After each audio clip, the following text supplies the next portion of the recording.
This is a video of a shoulder arthroscopy for a patient with multidirectional instability. This is the inferior capsule, which is the problem on these patients, as there's too much material and the shoulder is not held close enough to the socket. Above us is the humeral head or the ball, and below us, where the needle is pointing, is the glenoid or the socket. And here we're bringing in a cannula, and the goal of the surgery is to fold over the redundant tissue back onto itself and close up the space. This is a suture anchor that's being placed in the glenoid or the socket, and that's being drilled and the anchor is being placed. Now, the anchor can come in either a all suture anchor, which is a soft anchor, or a plastic polymer anchor. This one is a all suture anchor. And now the stitches are held into the socket.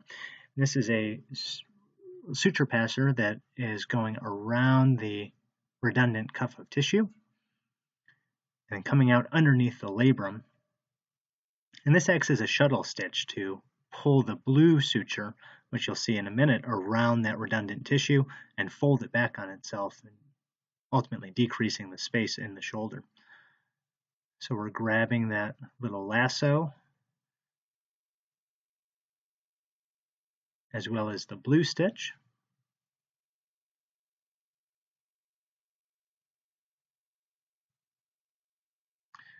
And we pull on the other end of the wire, which pulls the blue stitch around that redundant capsular tissue.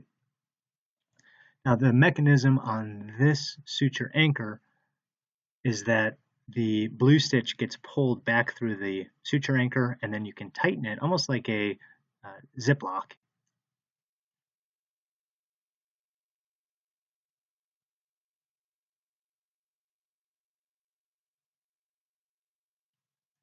So I'm going to feed the blue stitch through the tiger stitch, and this goes around the corner like a zip tie.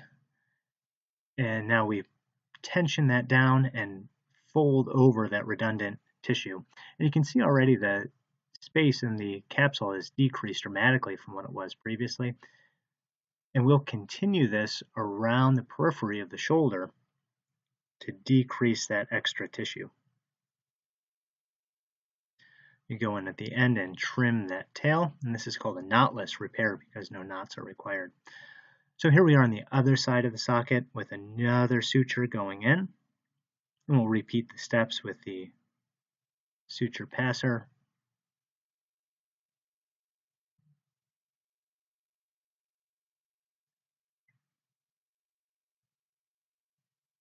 passing the blue stitch and zip tying it down.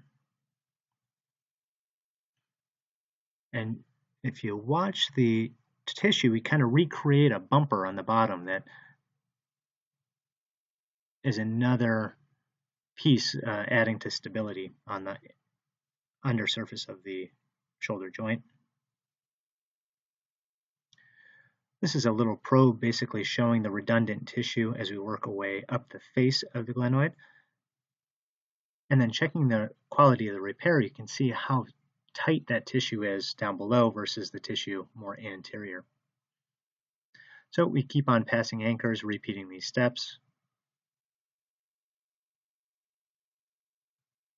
tightening up the capsule.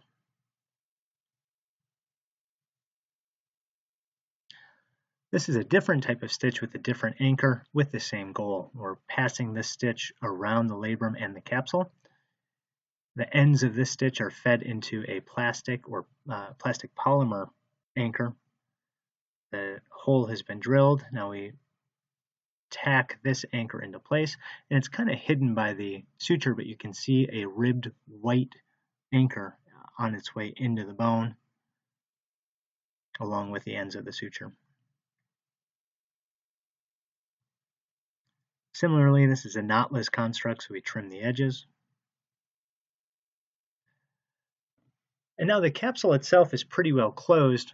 This is closing the rotator interval. So instead of repairing the tissue to the glenoid or the socket, we're plicating the soft tissue on the front of the shoulder to further aid in stability. This is a little suture passer that's grabbing